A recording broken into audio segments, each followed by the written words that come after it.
Alhamdulillah. Alhamdulillahi Rabbil Alamin. Wassalatu wassalamu ala asyrafil mursalin wa imamil muttaqin Sayyidina wa maulana Muhammadin wa ala alihi wa sahbihi ajma'in. Subhanaka la ilma lana illa ma 'allamtana innaka antal alimul hakim. Wa la hawla wa la quwwata illa billahil aliyyil azim. Amma ba'du, nawayna ta'alluma wa ta'lim wa tadhakkura wa tadhkir naf'a wal intifa' wa ifada istifada والحث على التمسك بكتاب الله وسنة رسوله صلى الله عليه وسلم والدعاء إلى الهدى ودلالة على الخير ابتغاء وجه الله مرضاته وقربه وثوابه سبحانه وتعالى.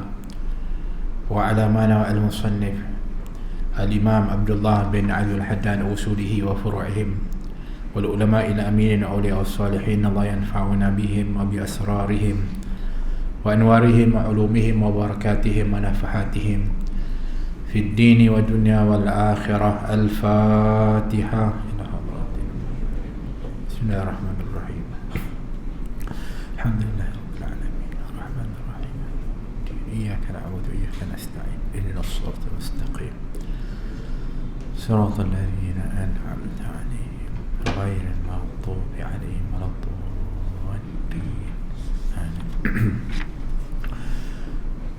Qala radhiyallahu anhu nafa'ana Allah bi ulumihi fi daraini amin radhiyallahu ankum ila an qala.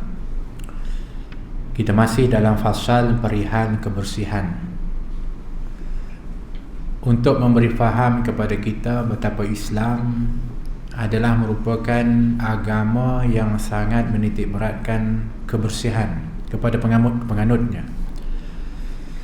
Oleh kerana itu, kalau seorang itu adalah seorang Muslim yang sebenar, maka salah satu daripada keutamaan yang mesti dilakukan atau yang dilaksanakan di dalam kehidupannya adalah menjaga kebersihan, baik itu pada dirinya atau kepada keluarga, rumah, kawasan serta di mana saja dia berada.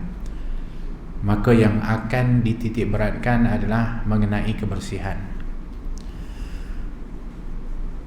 Adalah sangat menyedihkan kalau sekiranya suatu kampung atau satu taman yang majoritinya atau kebanyakannya adalah orang-orang Islam, tapi kotor, sampahnya itu bertaburan, banyak daripadanya pencemaran.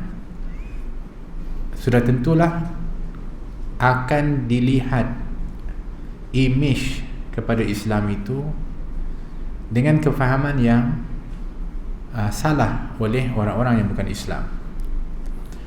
Bukan salahnya adalah Islam dan ajarannya, akan tetapi Muslim, iaitu orang Islam, yang tidak mengamalkan cara hidup Islam yang sebenarnya. Yang sepatutnya yang paling bersih itu adalah tempat-tempat orang Islam. Itu yang sepatutnya yang berlaku. Jadi itu yang sebenarnya yang paling penting untuk kita ambil perhatian, dan juga tidak lain dan tidak bukan seperti mana yang telah pun kita bahaskan sebelum ini, menitik beratkan akan kebersihan jiwa ataupun hati, yang menjadi tempat pandangan Allah Subhanahu wa taala, yang dengannya, iaitu dengan hati adalah merupakan daripada tiket kejayaan, kesejahteraan untuk bertemu dengan Allah.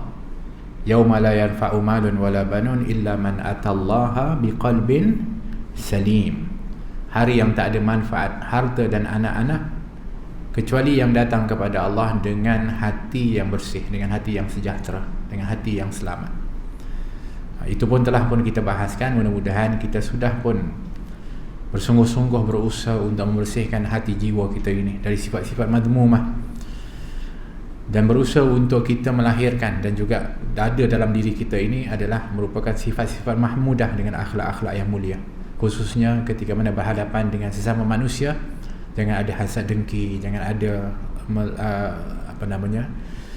sombong, jangan ada benci, permusuhan dan sebagainya. Itu telah pun kita bahaskan. Mudah-mudahan insya-Allah kita selamat dari sifat mazmumah tersebut. Amin. Hari ini kita sambung dalam muka surat yang ke-79. Perkataan Habib Abdullah bin Al-Haddad, lazimkan diri selalu berwuduk. Ya, betul. Sampai situ ya. Lazimkan diri selalu berwuduk. Berwuduk adalah merupakan daripada amalan yang merujuk kepada membasuh anggota-anggota yang tertentu dengan syarat-syarat dan niat yang tertentu. Itu ta'rif kepada al-wudu'. Walaupun secara lugatan atau bahasanya wudu' itu adalah membasuh. Oleh kerana itu ada, kalau kita baca dalam hadis Nabi SAW, seperti dalam kitab Syama'il al-Muhammadiyah, disebutkan tentang bab berwuduk setelah makan. Wuduk yang disebutkan dalam hadis itu adalah membasuh tangan, kerana maksud wuduk itu membasuh. Oleh kerana itu ada kalanya perlu untuk kita memahami akan perbahasan itu bukan dengan kefahaman kita sendiri, perlu kepada guru dan perlu untuk kefahaman yang betul. Kalau kita kata berwuduk setelah makan, bermakna setiap kali lepas makan kita kena berwuduk. Tapi wuduk yang dimasukkan dalam hadis itu adalah membasuh tangan. Seperti mana yang kita ini dianjurkan untuk membasuh tangan, membersihkan tangan kita setelah makan. Tapi wuduk yang dimaksudkan dalam apa yang kita akan bahaskan ini adalah merupakan wuduk secara syara'an, menurut syariat. Seperti mana yang kita maklum, yang mana ianya adalah merupakan daripada amal ibadah yang mengangkat kepada hadas kecil. Sebelum ini kita bahaskan tentang mandi wajib, mandi janabah, yang mana ianya adalah merupakan daripada perkara untuk mengangkat hadas besar. Adapun wuduk adalah untuk mengangkat hadas kecil, dan dia juga termasuk daripada perkara yang penting, kerana dia termasuk daripada perkara yang berkaitan dengan syarat sah kepada ibadah kita, terutamanya ibadah solat. Oleh kerana itu, kerana dia adalah merupakan daripada syarat sah, khususnya kepada ibadah yang paling utama, iaitu ibadah salat, maka mempelajari kepada berwuduk dan juga berwuduk dengan sahih dan benar adalah merupakan kewajipan kepada kita. Ma la yatimul wajib illa bihi fahuwal wajib. Apa-apa yang tidak sempurna akan kewajipan itu kecuali dengannya, maka dia itu menjadi wajib. Tak sempurna solat itu tanpa berwuduk, mengangkat hadas kecil, maka kita mesti mengetahui wuduk yang betul, kerana dia adalah merupakan syarat sah kepada solat kita. Jadi oleh kerana itu, selalu kalau diperbahaskan dalam kitab fiqah, walaupun bab ataupun tajuk besarnya adalah kitabus salah, tapi bab yang pertama yang akan dibahaskan adalah at-taharah, tentang taharah, tentang kesucian. Termasuklah di antaranya yang dibahaskan tentang air, tentang najis, cara-cara menyucikan najis. Begitu juga dengan mandi wajib, syarat-syarat rukunnya. Begitu juga dengan berwuduk. Naam. Kata Imam Haddad, wahai saudaraku, hendaklah anda selalu memperharui wuduk bagi setiap sembahyang yang fardu. Nah, anjuran untuk melazimi diri dalam keadaan berwuduk, itu satu. Maknanya kalau boleh tu, kita ni sentiasa mutawadhi, sentiasa dalam keadaan berwuduk. Baik, sebelum kita lanjutkan, sekurang-kurangnya ingatan, kita panggil ingatan musra. InsyaAllah saya yakin tuan-tuan perempuan yang hadir di sini dan insyaAllah yang bersama dengan kita ni mengetahui tentang al-wudu. Cuma memperingatkan, wudu itu rukunnya ada 6. Rukun wudu itu ada 6. Dan mana dalilnya wudu? Di dalam Al-Quran Allah berfirman, idza kuntum ila shalah faghsilu wujuhakum wa aydiyakum ila al-marafiq wamsahu bi ru'usikum wa arjulakum ila al-ka'bain. Apabila kamu nak mendirikan salat, maka hendaklah kamu membasuh wajahmu dan membasuh kedua tanganmu hingga siku, dan menyapu sebahagian kepalamu, dan membasuh kedua kakimu hingga ke buku lali.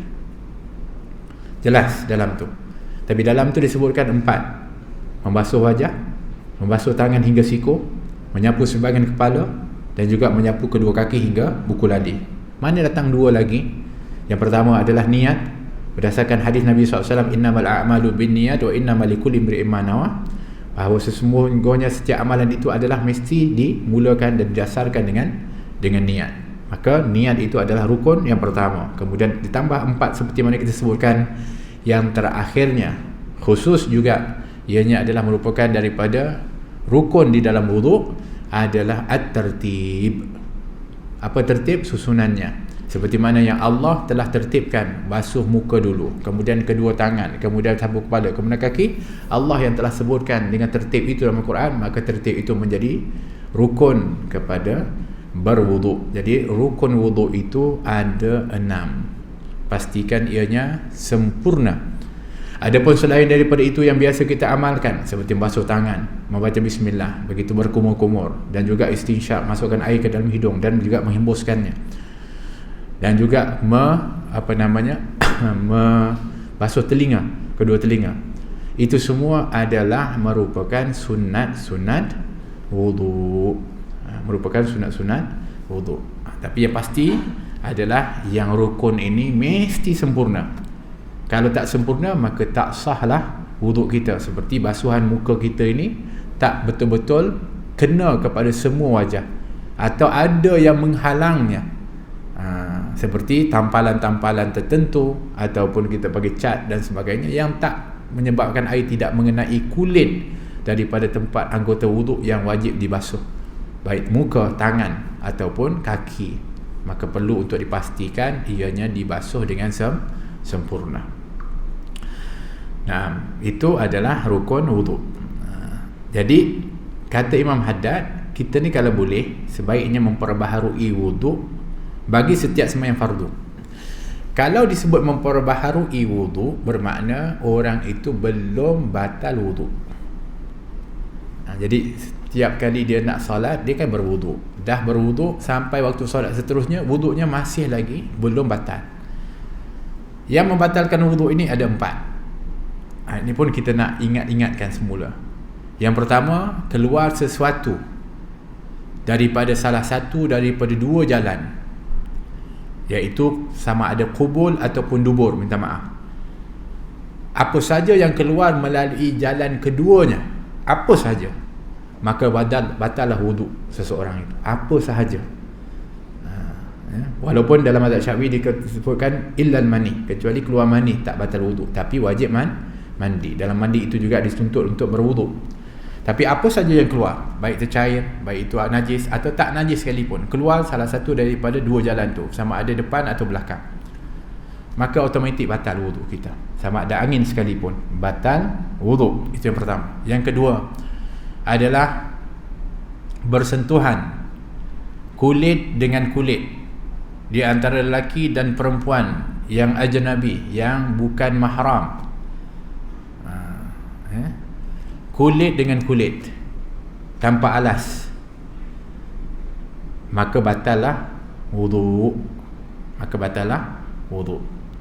Yang ketiga, hilang akal, iaitu sama ada pingsan, sama ada dianya pitam, atau tidur hilang, tak ingat apa-apa, kecuali tidur dalam keadaan duduk dengan, minta maaf, punggungnya itu betul-betul mantap, tidak terangkat-angkat, tertutup lubang punggungnya, minta maaf, dan dia tidur dalam keadaan seperti itu, maka tak batal wuduknya. Itu yang ketiga, hilang akal, itu membatalkan wuduk. Yang keempat adalah menyentuh kemaluan al-adami, iaitu manusia, sama ada milik sendiri atau orang lain, dengan telapak tangan. Ini telapak tangan. Yang belakang ni tak, anggota yang lain menyentuh tak, tapi tapak tangan menyentuh kepada kemaluan, minta maaf, qubul ataupun dubur, dengan telapak tangan, maka batal wuduk. Ini 4 yang membatalkan wuduk. Selain daripada tu tak batal wuduk. Seorang pergi ke masjid, tiba-tiba datang anjing, dia jilat kaki seorang tu, batal tak wuduknya? Jawapannya tak batal, sebab tak termasuk dalam salah satu daripada 4. Walaupun dia najisnya mughalladhah. Apa yang mesti dia buat? Dia basuh dengan 7 basuhan air, salah satunya bercampur dengan tanah. Perlu tak dia mengulangi wuduknya? Tak perlu, kerana wuduknya tak batal, kerana tak termasuk daripada salah satu daripada 4 itu. Jadi kalau kita tahu tentang 4 perkara ini, kesenang. Tak jadi macam cerita Peramli ketika dia tepuk, apa tu? Kutu babi. Alamak, batal wuduk saya. Batal ke wuduk dia? Tak batal wuduk. Tapi tu, cerita tu nak bagi kita satu peringatan bahawa betapa pentingnya ilmu. Kalau tak ada ilmu, kita pun akan terikut-ikut, tak tahu. Ikut kepada kefahaman kita sendiri. Sedangkan ilmu tu sudah ada kaedahnya yang telah digariskan oleh syariat. Nah, yang ini dia tak batal wuduk. Tak ada apa pun yang tadi daripada 4 tu yang membatalkan wuduknya. Tapi masuk je waktu, dia nak berwuduk lagi. Namanya adalah tajdid, memperbaharui wuduk. Dianjurkan untuk kita memperbaharui wuduk. Bagus untuk kita memperbaharui wuduk. Tak salah. Saya dah ada wuduk tapi saya nak berwuduk lagi. Boleh. Itu namanya memperbaharui wuduk. Kata Nabi SAW ketika disebutkan, wahai sahabat, bagaimana pendapat kamu kalau sekiranya seorang itu duduk, ada rumah di sebelahnya sungai, dan setiap waktu 5 kali dia mandi dalam sungai itu, bagaimana dia? Kata sahabat, pasti bersih dia, wahai Rasulullah. Demikianlah kita ada 5 waktu salat. Bayangkan kalau setiap salat itu kita berwuduk, maka kita akan bersih. Itu digambarkan oleh baginda Rasulullah SAW. Bagus. Tapi kalau kita tak berwuduk pun sah salat kita. Tapi kalau kita dapat memperbaharui wuduk adalah sangat baik. Dan jagalah dirimu agar anda sentiasa dalam keadaan bersuci, iaitu dalam keadaan berwuduk. Iaitu kalau boleh tu, kalau kita batal je, kita pergilah ambil wuduk. Apabila kita jalan batal, kita pergilah peluang ambil wuduk lagi. Jangan biarkan dianya bersenggang waktu yang lama tanpa wuduk. Kalau kita nak supaya dapat fadilat orang yang sentiasa dalam keadaan berwuduk. Ya. Sebab apa? Sebab tu dikatakan perbaharuilah wudukmu setiap anda berhadas. Jadi cara dia adalah dengan setiap kali kita ni batal, kita ambil wuduk. Rugi ke atau susah sangat ke kita ambil wuduk? Tak susah pun. Wuduk ini bukan satu perkara yang susah, khususnya di negara kita. Kenapa? Sebab kita negara yang kaya dengan air, insya-Allah lah kan. Ada air yang kita boleh berhenti mana-mana, insya-Allah ada sumber air itu. Berbeza dengan tempat-tempat negara-negara yang memang sukar air. Jadi kalau mampu dan boleh, setiap kali kalau kita batal je, kita pun ambillah wuduk. Ya. Dan sebagai tips kepada kita juga, setiap kali kita mandi, hendaklah kita berwuduk. Maksudnya kita mandi dan kita berwuduk, supaya lepas mandi tu kita dah berwuduk. Lazimkan macam tu, biasakan. Jadi kita jadi orang yang memang akan sentiasa dalam keadaan berwuduk. Kenapa? Kerana wuduk itu adalah senjata orang mukmin. Dipanggil al-wuduk silahul mu'min, disebutkan dalam khabar. Dan bila anda selalu bersenjata, tidak akan berani musuhmu mendekatimu. Apa maksudnya musuh? Di antaranya orang yang mutawadhi, orang yang berwuduk ni, salah satunya dia akan dijauhi oleh syaitan. Syaitan susah nak dekat dengan dia. Dan dia sentiasa didampingi oleh malaikat. Itu fadilat dia. Tapi maksud juga silah atau senjata kepada seseorang itu, orang beriman itu adalah wuduk.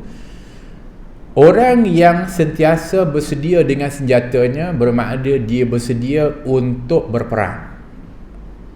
Bila saja ada panggilan jihad atau berperang, maka dia bersedia. Sebab apa? Sebab dia dah ada senjata dah. Betul? Begitulah orang mukmin yang sentiasa berwuduk, bermakna dia siap sedia untuk beribadah. Nampak? Contohlah kita kata dia masuk masjid, dia dah sedia untuk tahiyatul masjid. Tapi kalau dia tak ada wuduk, dia rasa macam susahnya lah nak. Jadi dia tak tahiyatul masjid. Dia mungkin baca subhanallah walhamdulillah wala ilaha illallah Allahu akbar 3 kali kan, seperti mana disebutkan kalau tak mampu. Tapi kadang-kadang itu menghambat kita untuk ibadat. Perasan tak? Kadang-kadang kita nak wuduk pula, malas lah. Macam tu. Jadi kita pun dah bukan hanya rugi kerana tak wuduk tu, rugi kerana kita akan tertinggal beberapa ibadat yang sepatutnya kita berpeluang untuk buat. Kita kalau ada wuduk, kita bersiap bila masa kita boleh buka mushaf. Waktu kosong kita boleh buka dan kita boleh baca, sebab kita pun ada wuduk. Walaupun yalah sekarang ni orang kata tak ada wuduk boleh baca. Naam, dan sekarang ni kat handphone pun ada mushaf yang dalam tu yang telah pun di downloadkan ke dalam application kita, dalam kita punya handphone tu. Naam. Tapi berbeza ganjaran orang yang baca tanpa wuduk dan orang yang baca dengan wuduk. Kita bahasanya dah melangkaui tajuk tentang membaca Al-Quran. Kita mendengar dari perkataan Sayyidina Ali yang menyebutkan bahawa orang yang membaca tanpa wuduk itu setiap huruf 10 ganjaran, seperti mana hadis Nabi SAW. Tapi kalau dia ada wuduk, dia punya ganjaran jadi 25. Lain, satu huruf tu dah meningkat kerana berkat wuduknya. Kalau dia dalam baca dalam solat ketika duduk, ganjarannya setiap huruf 50. Tapi kalau dia baca dalam solat dalam keadaan sempurna berdirinya, maka setiap huruf itu jadi 100. Subhanallah. Asalnya 10, tapi kerana dia punya iringan-iringan amal itu akan melipat gandakan ganjaran. Jadi kalau kita ada wuduk, kita baca Quran, hatta walaupun kita baca tanpa melihat mushaf, contohnya menghafal, maka ganjarannya berbeza dengan orang yang membaca tanpa wuduk. Al-wuduk silahun, maknanya jadi siap untuk beribadat bila-bila pun. Kan? Kalau kita pergi travel contohnya, kalau kita selalu senang berwuduk, kadang-kadang kan ada package dia punya trip tu selalu pergi masjid-masjid, dari masjid ke masjid, dari masjid. Kadang-kadang di antaranya yang dah malas nak solat tu sebab apa? Alah, nak kena wuduk. Kebetulan pula trip tu waktu musim sejuk pula. Lagilah Allah, tak payahlah kot, tak apalah, masuk je lah. Tengok je lah cantik apa semua, bacalah subhanallah walhamdulillah. Kan berbeza kan kedudukan orang yang dapat masuk dan dapat bersolat di dalamnya. Masya-Allah, fadilatnya besar tahiyatul masjid. Tapi kalau dia dah siap wuduk, jadi dia pun tak rasa keberatan untuk amal. Jadi oleh itu kelebihan orang yang berwuduk ni. Ya, itu. Baik. Selain daripada anjuran juga di antaranya untuk berwuduk sebelum tidur. Berwuduk sebelum tidur, seperti mana yang telah disebutkan dalam hadis Nabi SAW. Kata Nabi SAW, apabila kamu nak tidur, maka berwuduklah kamu seperti mana wudukmu salat, kata Nabi SAW. Nabi sebutkan itu jelas supaya nanti jangan sampai orang memahami maksud wuduk itu adalah maksud bahasa. Maksudnya sebelum wuduk nanti, sebelum tidur berwuduklah, kerana maksud wuduk dari segi bahasa, basuhlah. Mungkin takut basuh apa? Basuh kaki. Orang tua dua kata apa? Sebelum tidur basuh kaki. Nanti kalau takut dipahami maksud, jadi Nabi kata wuduklah kamu seperti wudukmu nak solat. Maknanya wuduk yang syara'an itulah, syarak. Jadi masa kalau kita berwuduk, orang tua kita bagus, masya-Allah, sebelum tidur basuh kaki bagus supaya bersih tempat tidur kita ketika mana pijak tempat tu. Dan juga kata orang tua kata kalau tidur tak basuh kaki nanti mimpi buruk, kata dia. Yalah, ni orang-orang tua punya nak galakkan kita untuk nak basuh kaki. Tapi sebenarnya yang paling afdal adalah membasuh anggota wuduk berwuduk. Termasuklah membasuh kaki. Masya-Allah. Fadilat orang yang tidur dalam keadaan berwuduk, maka dia ini dikira tidurnya itu berzikir kepada Allah. Dan dia didoakan oleh para malaikat. Masya Allah. Malaikat setiap malam tu akan doakan dia. Walaupun dia batal, ialah lepas tidur batal wuduknya, tapi sebelum dia tidur dia berwuduk. Dan ini kena betulkan. Supaya apa? Supaya jangan nanti apabila kita dah berwuduk, kita naik katil, kita ni dah kahwin, mulalah nak gaduh pula. Jangan, saya dah wuduk, jangan pegang saya. Jangan. pegang di antara suami dan isteri, kemesraan itu juga pahala, ibadah. Jangan pergi, tak boleh sangat. Dah tak betul pula kan. Kalau nak dipegang, walillahil hamd, alhamdulillah, begitu. Jangan dia takut sangat sampai tak bagi bos tu. Ini siapa ajar ni? Habib Najmuddin dah, kita pula kena pula. Tak. Kalau dah memang suami isteri, itu yang kemesraan di antara suami isteri itu adalah yang dianjurkan. Tapi kita dah berusaha untuk berwuduk sebelum tidur. Begitu. Naam. Sekali peristiwa telah datang seorang lelaki kepada tuan guru Syekh Abdul Hasan Asyadzili radhiyallahu anhu. Syekh Abu Hasan Asyadzili adalah merupakan Syekh tarikat Syadziliyah. Kan kalau kita tengok ada tarikat Syadziliyah di antara yang paling masyhur di Mesir. Dia seorang waliullah yang terkenal. Namanya adalah kunyahnya adalah Abu Hasan Asyadzili radhiyallahu anhu. Dia meminta mengajarkannya ilmu kimia. Ada orang lelaki datang kepada Syekh Abu Hasan Al-Syadzili untuk minta dia mengajarkan ilmu kimia. Tahu ilmu kimia ya? Iaitu ilmu mengubah logam menjadi emas atau perak. Ini bahagian ilmu kimia lah, bagaimana unsur-unsur kan. Tu dulu belajar tu, ya Allah nak hafal tu, ya Allah. Kan? Ala kulli hal, alhamdulillah. Kalau memang skor tu tak ada kat depan ni lah, pergi dekat apa namanya lab dah agaknya saya ni ya. Tapi alhamdulillah, bukanlah tak tahu-tahu tapi itulah dia nak minta ajar ilmu kimia, iaitu unsur-unsur yang akhirnya kalau dibancur dan sebagainya boleh untuk mengubah logam itu kepada logam yang berharga. Dia minta tu sebab apa? Sebab dia tahu Syekh Abu Hasan Asyadzili ni luas ilmunya, dan mereka memang para ulama-ulama kita dulu, mereka bukan hanya mengetahui tentang ilmu agama saja. Itu yang kita kena faham. Contoh Al-Imam Ghazali. Al-Imam Ghazali, naam, dia seorang fuqaha, seorang yang faqih, dia ada kitab fiqahnya. Dia adalah juga merupakan daripada ahlu tasawuf. Dia juga adalah merupakan daripada ahli falsafah. Imam Ghazali, dia juga adalah merupakan orang yang mengetahui tentang fizik. Subhanallah, ilmu fizik. Dia mengetahui tentang ilmu perubatan juga termasuk.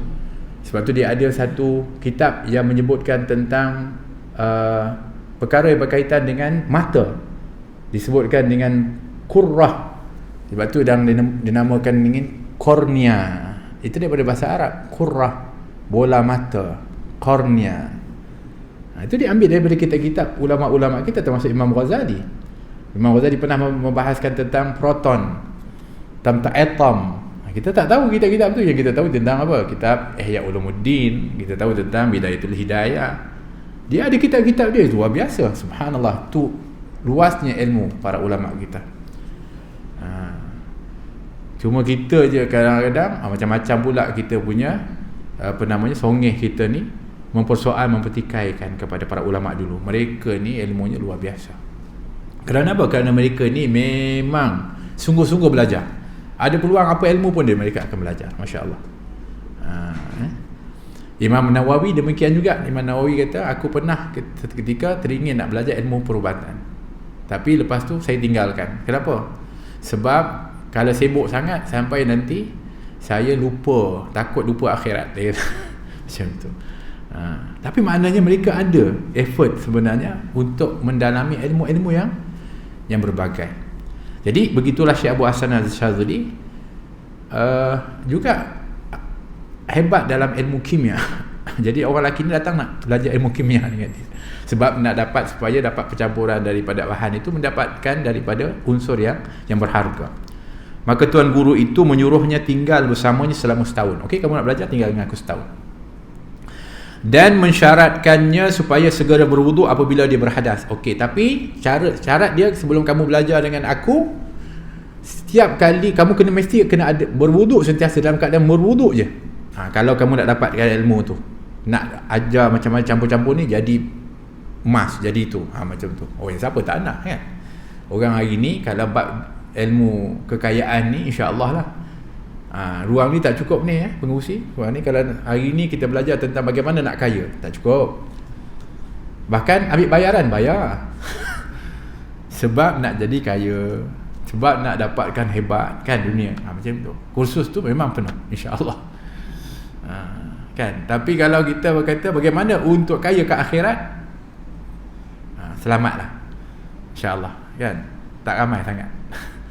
Macam tu. Dunia sekarang ni kadang-kadang kita dipanggil oleh dunia. Jadi lelaki ni pun begitu, hasratnya sebenarnya mendekati kepada Syekh Abu Hasan Al-Syadri bagaimana untuk mendapatkan keuntungan dunia. Tapi Syekh Abu Hasan Al-Syadri pada waktu itu dia kata, okey, tapi syaratnya kamu kena duduk dengan aku setahun dan kau pastikan setiap kali kamu batal kamu wuduk. Mesti kena akan sentiasa berwuduk. Demi untuk mendapatkan ilmu tu, dunia tu, sanggup. Macam orang sekarang lah, sanggup bayar, sanggup duduk berguru lama, sanggup asalkan dapat tips, dapat cara bagaimana nak berjaya dan kaya. Macam tu.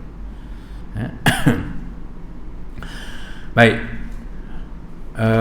Kemudian bersembahyang sunat wuduk 2 rakaat selepasnya. Kemudian dia kata, tapi waktu kamu batal cepat-cepat wuduk. Lepas wuduk tu kamu kena solat sunat wuduk. Solat sunat wuduk. Solat sunat wuduk ini asalnya dilakukan oleh Sayyiduna Bilal bin Rabah radhiyallahu anhu. Dia sebenarnya yang awal buat solat sunat wuduk ni. Sehingga Nabi SAW ketika Mi'raj, ketika mana melihat kepada syurga, dia dengar tapak kaki Bilal bin Rabah. Ada pendapat mengatakan dengar bunyi terompah atau selipar. Mana tapak kaki sana Bilal. Waktu itulah setelah Nabi SAW kembali jumpa dengan Bilal, dia tanya, wahai Bilal, apa amalan kamu? Sehingga aku ketika di dalam syurga tu aku dah dengar tapak kaki kamu dah. Subhanallah. Kata Bilal, tak ada apa yang beza, apa yang kau ajarkan aku buat cuma satu je. Setiap kali aku berwuduk, aku akan solat 2 rakaat. Kata Nabi, patutlah tapak kakimu tu dah pun didengar di syurga, kata Nabi SAW. Masya Allah, fadilat solat 2 rakaat setelah berwuduk yang dinisbahkan oleh para ulama dengan solat sunat wuduk. Solat sunat wuduk, besar fadilat dia, ya. Jadi kata Syekh Abu Hasan tadi, kamu kena setiap kali batal cepat-cepat wuduk, lepas tu buat solat sunat 2 rakaat, solat sunat wuduk. Kemudian barulah dia akan mengajarkan ilmu kimia itu. Selama setahun kena buat ini je dulu, ini latihan dulu. Tak apalah, tahanlah setahun pun, yang penting nanti dapat ilmu kimia, dapat ilmu dan kekayaan. Sesudah cukup setahun, dia tinggal bersama tuan guru itu. Pada suatu hari dia pergi ke perigi untuk menimba air seperti kebiasaannya. Yalah, dulu-dulu kan kalau nak air sumbernya adalah perigi lah, tak macam kita. Jadi setiap kali memang sangat perlukan kepada kesungguhan. Dululah, bukan senang. Kenapa? Kerana nak berwuduk kena pergi ke perigi. Kalau orang dulu-dulu kan begitu, kena pergi sungai. Tapi subhanallah, yang pelik sekali, dalam keadaan kesukaran macam itu, mereka ni dulu-dulu paling ramai tahajud di waktu malam. Yang kita ni paip dalam rumah, tak cukup dalam rumah, dekat bilik pula, sebelah bilik betul sebelum tu. Tak cukup dengan sejuknya, boleh dipanaskan pula, ada heater pula. Tak bangun juga. Tak bangun juga. La ilaha illallah. Betul lah disebutkan kesesaan ni bukan menjamin kepada kita akan lebih banyak ingat dan ibadat, tapi takut dia membawa kita makin hanyut dan lupa. Sepatutnya gunalah kemudahan itu untuk lebih lagi sepatutnya giat ibadah kita kepada Allah SWT. Ya. Baik. Jadi dia pun pergilah setiap dia batal satu hari itu dah setahun cukup tu, dia pergilah, dia dah batal, dia pergi ke perigi nak berwuduk. Maka dia dapat, ketika dia tarik timbu air itu, dia dapat timbu yang ditarik dari dalam perigi itu penuh dengan emas atau perak. Terkejut dia. Dia merasa kagum, lalu mencurahkannya semula ke perigi itu kerana zuhud kepadanya. Tadi ni dia memang nak belajar, nak jadi kaya tu, tapi sebab dia ni asyik berwuduk, jaga wuduk dia, kemudian dia solat sunat wuduk, mana jaga ibadah dia, daripada asalnya dia ni tamak nak dunia, subhanallah, terubat penyakit hubbud dunia tu dengan sebab dengan berwuduk selalu dan solat sunat wuduk yang dia buat. Maknanya ini juga adalah membersihkan bukan hanya zahir yang kita nampak basuhan itu, sebenarnya wuduk juga adalah membersihkan batiniyah kita. Kerana dia adalah ibadat. Kita basuh muka, basuh tangan tak? Kita basuh tangan, kita basuh kaki. Tapi wuduk adalah ibadat, basuhan ibadah. Apabila ada ibadah, bermakna adanya ta'abbud kepada Allah SWT. Ketika seorang berwuduk, sebenarnya dia sedang berkomunikate, dia sedang berittisal, menyambungkan hubungannya dengan Allah SWT. Itu yang paling mahal sekali. Kalau tidak, basuh muka macam biasa juga, kita basuh kaki juga kalau kotor, tapi masa tu kita tak ada pun ingat. Tapi kalau wuduk lillahi ta'ala, pasti ingat kepada Allah, kerana ibadah. Itu dia punya yang disebutkan, dianjurkan untuk kita sentiasa dalam keadaan mutawadhi dan berwuduk. Kemudian dia segera memanggil tuan guru itu seraya memberitahunya apa yang telah berlaku. Lalu dijawab oleh tuan guru itu, kini sekarang seluruh dirimu telah menjadi kimia dan dijadikan lelaki itu sebagai seorang da'i ke jalan Allah Ta'ala. Bermakna diri kamu itu, maksudnya dari tadi kamu nak, kalau boleh nak ubah sesuatu kepada yang lebih berharga, sekarang ini diri kamu tu telah berubah menjadi yang berharga, kamu jadi kimia. Ini para awliya ni, Masya Allah, para awliya Allah, karamahnya mereka ini luar biasa. Hari ini ada orang kalau kita cerita karamah para awliya, dia kata ini mengarut ni. Tak ada yang mengarut. Karamah ini kurniaan Allah, mana ada yang mustahil. Memang yang disebutkan karamah itu adalah kharijil adah, yang bertentangan dengan adat kebiasaan. Itu kelebihan Allah berikan kepada para kekasihnya, awliya Allah. Tidak hairan. Yang sepatutnya kita hairan itu adalah kita ni yang mana jauh dengan Allah SWT. Itu yang mengherankan. Orang yang buat maksiat itu yang mengherankan. Ini orang yang dekat dengan Allah, diberikan oleh Allah kelebihan kepada dia. Itu tidak hairan. Yang kita hairan, lebih hairan lagi adalah orang yang jauh dari Allah, maksiat kepada Allah, tapi masih lagi dia diberikan kesenangan. Itu lebih menghairankan. Bukan hairan tu maknanya kita kata dia hebat, tapi itu menakutkan. Kenapa? Kerana takut itu adalah istidraj.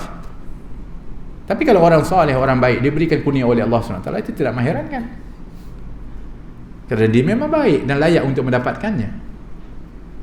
Hakata. Itu namanya karamah. Sebab itu ada seorang yang ketika mana dia masuk kepada salah seorang daripada rumah awliya Allah, nak mencuri. Kan? Nak mencuri tak jumpa, lalas sekali tuan rumahnya keluar. Nah, kenapa? Oh tak ada, saya bukan apa. Okey, tak apa, kamu ambil wuduk, kemudian solat 2 rakaat. Subhanallah, solat 2 rakaat, berubah niatnya. Tadi nak mencuri untuk nak belajar dengan syekh ini. Dia niat nak curi sesuatu, tapi hatinya dicuri oleh wali Allah ini. Subhanallah. Hakalah. Nah, baik. Selalu sembahyang sunat wuduk. Yang ni kita kena pastikan untuk kita buatlah. Yang ini kita kena lazimi. Kadang-kadang kita tak sempat, kadang-kadang kita tak buat. Laksanakan. Peluang itu ada. Sebelum itu juga disebutkan, sebelum saya terlupa, salah satu daripada perkara yang kita ni berpeluang mendapatkan fadilat yang besar setelah berwuduk adalah berdoa setelah wuduk. Di dalam Sahih Muslim disebutkan, barang siapa yang setelah berwuduk dia menghadap ke arah kiblat, mengangkat tangannya dan mengucapkan asyhadu an la ilaha illallah wahdahu la syarikalah wa asyhadu anna Muhammadan abduhu wa rasuluh. Dua kalimat di dalam Sahih Muslim. Maka sesungguhnya syurga itu memiliki 8 pintu. Syurga itu ada 8 pintu, kata Nabi. Kalau dia baca ni, dia boleh masuk melalui pintu mana pun. Subhanallah. Dengan hanya setelah wuduk baca tu.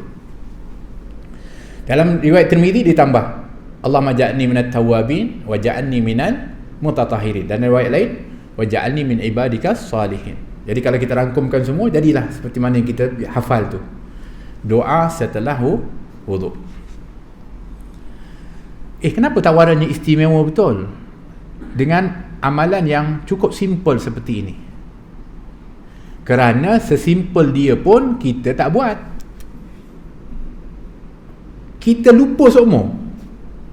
Lepas wuduk je, solat apa semua dah. Alah, tadi lupa doa selepas wuduk. Baca sekarang, dah habis lah, expired lah. dah kering dah, air wuduk apa semua dah, nak wuduk balik, nak, tapi ruginya kita selalu lepas wuduk kita dah tak ingat lagi untuk nak. Sebab tu tawarannya sangat berharga. Dan itu bukan tawaran saya, ini tawaran Nabi SAW. Wa ma yantiqu anil hawa in huwa illa wahyu yuha, wahyu dari Allah SWT. Tawarannya istimewa. Jadi sebab tu jangan lupa setiap kali lepas wudu baca doa. Ya? Ini ingatan bersama. Saya ingatkan ni sebab saya pun lupa juga, manusia. Jadi ingat-ingat ni, mudah-mudahan insya-Allah kita semua ingat, insya-Allah. Ya? Dan anjuran untuk kita selalu sembahyang sunat wudu. InsyaAllah nanti kita sambung yang itu. Bermakna keutamaan berwudu. Jadi begitulah kita ketika berwudu ni adalah persiapan yang juga membawa kesan kepada solat kita. Kita kena faham ada hubung kait persiapan solat itu yang disebutkan dengan iqamatis solah, mendirikan, membangunkan solat, bukan yusalli atau musalli, iaitu sekadar solat. Fawailul lil musallin, wakawilah bagi orang yang sekadar solat je, iaitu orang yang lalai dalam solat dia. Tapi kita ni kena membangun, membina solat. Dibina solat itu semenjak wuduk. Sebab tu ketika wuduk sepatutnya dah mula khusyuk, bukan mula sekejap daripada kita sekadar ketika solat, hatta ketika wuduk. Kerana ketika wuduk kita ingat kepada Allah, dan ketika wuduk kita sedang menuju untuk nak melaksanakan solat yang kita bermunajat kepada Allah. Oleh kerana itu Sayyidina Ali Zainal Abidin setiap kali dia berwuduk akan pucat anggotanya. Ditanya, wahai imam, kenapa sampai pucat kamu setiap berwuduk? Dia mengatakan, bukankah selepas ini aku akan bertemu dengan Allah? Dah rasa dah. Sebab tu setelah wuduk, kalau boleh jangan kita ni ada gap panjang sangat, atau kita buat perkara yang tak ada kaitan dengan solat, sebab takut nanti terbawa-bawa ke dalam solat. Lepas wuduk pergi tengok TV sekejap, lepas tu solat teringat apa jadi dengan hero tu, habis. Kata insya-Allah. Jadi mudah-mudahan insya-Allah apa yang kita bahaskan, walaupun agak ringkas, mudah-mudahan memberi panduan kepada kita, dan nampak simple amalannya tapi sangat memberikan kesan yang besar kepada kehidupan kita. Mudah-mudahan Allah rahmati kepada kita, diberikan oleh Allah kebaikan dunia akhirat. Amin. Allahumma amin. Sallallahu alaihi wasallam Muhammad wa ala alihi wasallam. Alhamdulillahirabbil alamin wal afu minkum. Assalamualaikum warahmatullahi wabarakatuh.